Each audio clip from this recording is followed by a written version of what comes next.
Thank you everybody for inspiring me. So this is spoken word poem number 17. Space is only as empty as you make it. When you look up at the sky on a sunny day, what do you see?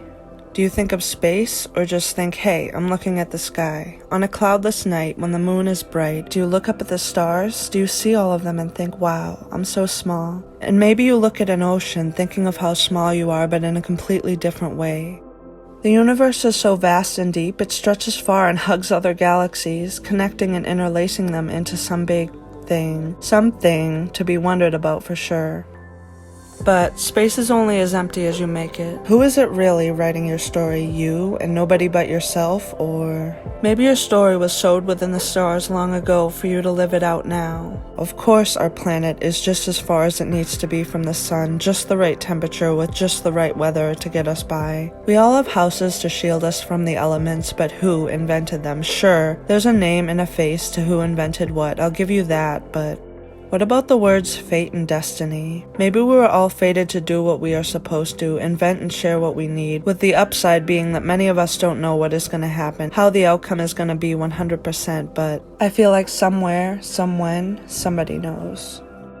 So, what do I see when I look at space at night, with the stars and moon lighting up the seemingly black sky when the sun goes to sleep? Well, it depends on the night. Your environment and people around you play a big role too. It's a lot of things, really. Even with a positive environment and people, the mind still has a way of wandering and wondering about the big picture, a completed puzzle, if you will. If we weren't all different, it would be a dull, grainy, black and white world in this day and age. All tastes would be the same, and all days would be set on repeat, but that's not us. Maybe one day we will all be the same, but in the most colorful, vibrant way possible.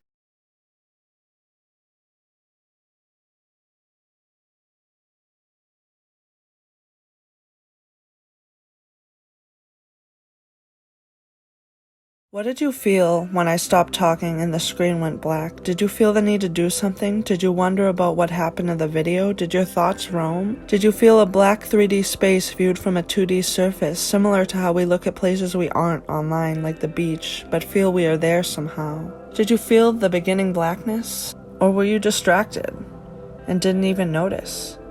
I don't know for sure, I'm just thought talking, but have you ever immersed yourself to a thought that interests you to no end until you forget it for a while, only for it to appear again more imprinted than ever? You never think you'll forget it, but you do. And you wait for those thoughts to come back because somewhere you know that everything comes back to you.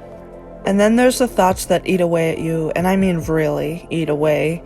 You get that it's in the past, it was meant to happen, it was fated, but your body is not done feeling the regret, even though your mind is. Well, maybe some will relate, I sure do. So, my mind fights with my dropping stomach, trying to explain logic to a feeling like a person who only knows English reading Chinese. It can be learned eventually, given time. So I lay outside sometimes, letting the stars and planets give me thoughts and guide me, letting the moonlight recharge me and the fresh air heal me. I let my body be a vessel among many, as well as an outlet to what the universe has paved for my destiny. I write words from my thoughts, always and forever doing surgery on them until the words are just so, just how I like them. Maybe sometimes we feel so small because one day we'll feel so big. What if we're being tested, but the universe already knows the answers?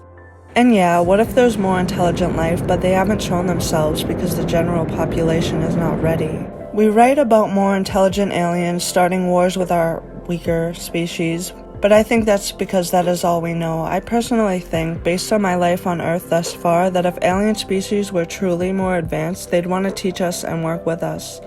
Invent with us. Not being a weaker species, more so just next in line to learn.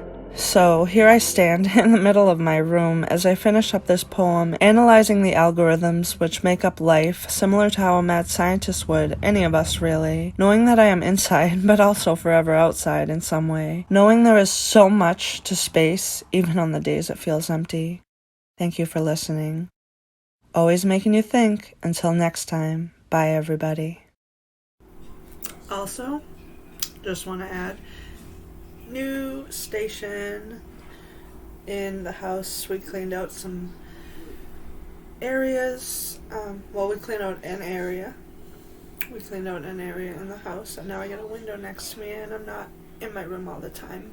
So here's a picture of the new space.